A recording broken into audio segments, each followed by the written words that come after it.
pinamili for today dahil nakalabas po tayo. So, hintayin po natin. Ayan po ang ating pinamili at tayo po mag-aano po ang ating items na pinamili at wala tayo paper bag. So, tayo po ay may pinamili food sa Landmark Trinoma. So, po ang ating nabili po pagkain. So, yan, meron po tayong papaya. So, papaya solo, Bison. So, 32.50 po ito. Yung ganyang karami. At meron po tayong, yan, may pakwan po tayong dilaw. So, Bison watermelon. So, 36.50 po yung ganito. At, try natin buksan pa yung ating items. Yan. Ito po ay Fuji apple. Ang ano niya is 125 yung kanyang item na size. So, ito po is 150. So, tayo po ay ilan to? 2, 4, 6 pieces lang po ito. At yan po ang ating nagustuhan na nag-grade tayo sa ating fruits. At meron tayong Hero Choco na choco drinks. Parang 200 grams ito. Yun o, 200 grams. Diba? Yan.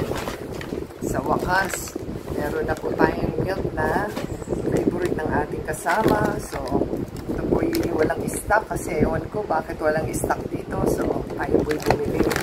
So, yan po ang ating pinamili today. At meron pa po tayong i-haul at tayo po yung mag-picture picture muna.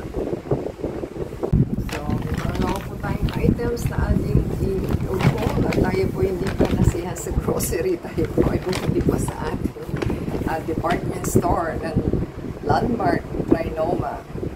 So, ating pang-buksan, kaya lang mag-ingat po kayo sa mga stapler na yan. No? Kaya dyan po is talagang tutugo ang inyong mga kamay. At kailangan ingat-ingat din sa pagtanggal dahil ilang beses na tayo nasusugatan dyan. Dapat yan hindi na nire-require na stapler. Dahil ano po ito dangerous sa ating kamay. So, yan, tingnan nyo, hindi natin matanggal-tanggal, diba? Tingnan natin. So, ayan, natanggal na po natin. At hindi pa yan nasiyahan. Meron pa sila dito. Oh my gosh. So, ginagamit ko po kasi itong papel na pambalot sa ating cabinet. So, ating kung alamin kung anong meron.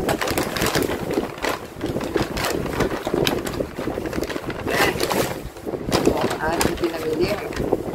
Meron tayong nabiling ito po is parang plastic rubberized ba? So ito po is 259.75 ang ating chinelas na ating nabili.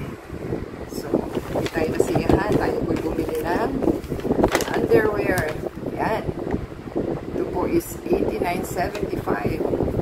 Ganyan po siya, tsura niya. Ganyan.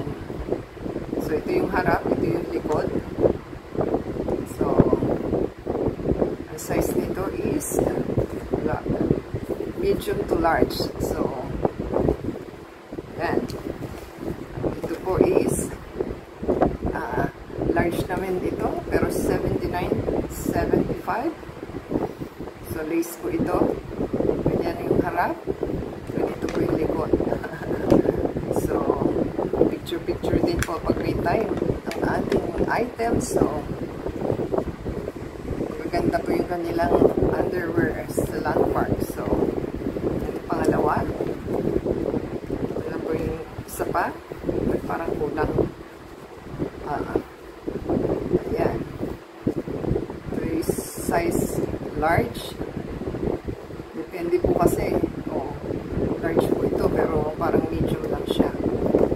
So, ganyan po yung itsura niya.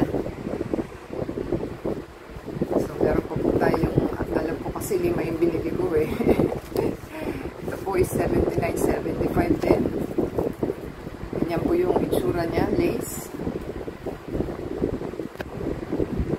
So, lace ito. At the same time, kanya, parang style tong yung kanyang ano, kasi mainit po. At the same time, kailangan matuyo ang inyong panloob. Ayan, meron pang isa. Alam ko kasi 5 yan eh. Ito po is 79.75 din. So, ganyan po itsura niya. So, sa likod is lace siya. So, magandang pantulog. Pwede rin pang alis. So, depende po sa inyo. Kasi, sa init po ng panahon pag nagbiyahe ka, super basang-basa po ang katawan ninyo. Pwede rin hindi magbra. So, yan. Dalawang white ang ating binili. Dalawang white, dalawang blue, at isang black. So, yan po yung ating napamili for today na ating underwear. So, happy po tayo. Tayo po may magagamit na. So, yan. Dalawang blue, isang light, isang dark, isang black. So, yan po ating pinamili. Na tayo po may magagamit na sa ating pagbabiyahe na pang-walking. Ito po ang ating pang-walking na slippers. Sana yung matibay, sana hindi siya mapigtal agad. So, kung nagustuhan po nila ang ating item for today, give us a thumbs up po. Comment down below sa ating pinamili, pati sa ating grocery. And sa Facebook, Twitter, TikTok, and Instagram. Same time, mga made in China. Ito is made in China. So, subscribe po sa ating channel. Subscribe, like po, at comment down below sa ating pinamili. At happy po tayo. Tayo may napamili ng ating magagamit. At the same time, hindi tayo pagpapawisan ng gusto. O, diba? Ganyan yung ating pinamili. So, paki-subscribe, like, comment down below, and add us sa Facebook, Twitter, TikTok, and Instagram. At happy to tayong marami tayong napamili. So, yan. Till next time po, give us a comment down below and like. So, yan lang po ating may sa inyo. Ano sa Facebook, Twitter, TikTok, and Instagram. Paulit-ulit na eh, di ba? So, until next time po, happy tayo. Tayo po yung pinamili. Yay! Yay! So, until next time, God bless everyone.